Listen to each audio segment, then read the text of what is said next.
This is The Scoop for Friday. I'm Josh Holton with the WMNF News headlines. President Donald Trump is calling on the Senate to scrap the filibuster. Trump posted last night on his social media site, Truth Social, in all caps, quote, "The choice is clear. Initiate the nuclear option. Get rid of the filibuster," unquote. That's so the Republican majority can bypass Democrats and reopen the shutdown of the federal government. The Republicans, who have the majority control of Congress, find themselves defending the furloughed federal workers and shuttered programs they have long sought to cut. But even with tomorrow's deadline for a potential shutoff in SNAP food benefits, there is no end yet to the settling of the political standoff with negotiations. At a news conference, House Democratic leader Hakeem Jeffries criticized the Republican Party for blaming Democrats for the lapse in SNAP benefits, even though Republicans had reduced those benefits in their own bill. And now Republicans have the nerve to admit before the American people that ripping away SNAP benefits from 16 million children in this country and more than 1 million veterans is a pressure tactic.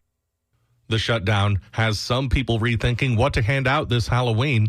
Some families are preparing to give trick-or-treaters shelf-stable family foods like ramen, canned soup, or cheese sticks. These creative neighbors aren't opposed to handing out candy. They're trying to help people whose families may have trouble making ends meet when the Supplemental Nutrition Assistance Program funds run out. The program helps tens of millions of Americans feed their families. Some posts online suggest some households will even be giving out diapers to families in need. Local restaurants are preparing to help those affected by the loss of federal food assistance come tomorrow. WMNF's Chris Young tells us more. Skipper's Smokehouse in Tampa will let kids eat free all day, starting Sunday until SNAP benefits are restored. In addition, the restaurant and concert venue has partnered with Feeding Tampa Bay to collect donations of food. Nicole Pinion Miller is the Senior Director for Financial Security at United Way Suncoast. She says about 150,000 households in our region will be impacted by the loss of SNAP. So if you have the resources to give of your time, a few hours at a food pantry or a local organization can make a big difference at this time. In Safety Harbor, the restaurant Giggle Waters is providing free bagged to-go lunches starting Saturday until SNAP benefits are restored. For a link to more resources, visit WMNF.org. Chris Young, WMNF News. Across Jamaica, streets are littered with torn-off roofs, splintered wood, and other debris left in the wake of Hurricane Melissa. Downed power lines have left communities in the dark, and many flooded and wind-damaged homes are unlivable. Recovering from the devastation of one of the Atlantic's most powerful storms, which struck on October 28, 2025, will take months and likely years in some areas. That work is made harder by the isolation of being an island. Lisa Dwyer reports on a group of Florida residents mobilizing to help Hurricane Melissa victims. As communities across the Northern Caribbean are dealing with the aftermath of Hurricane Melissa, volunteers at a warehouse in Coconut Creek, Florida, are working to assemble emergency care kits loaded with food, water, and hygiene products for hard-hit Jamaica. The areas that my family is from were severely damaged. Susan James Casterly with Food for the Poor.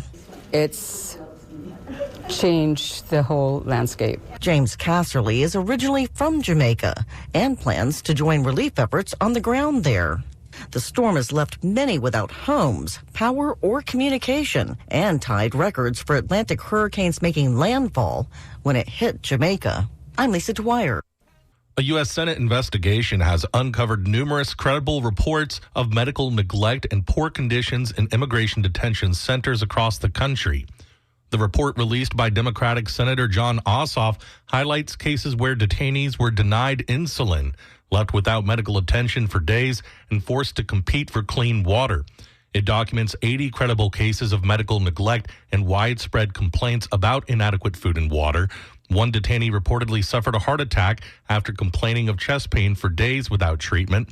Others said inhalers and asthma medication were withheld, or detainees waited weeks for prescriptions to be filled.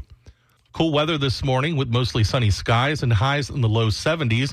More chilly weather tonight and overnight lows in the lower 50s. Sunshine tomorrow with highs in the mid 70s. I'm Josh Holton with the WMNF News headlines. This is The Scoop. Recorded at WMNF Tampa.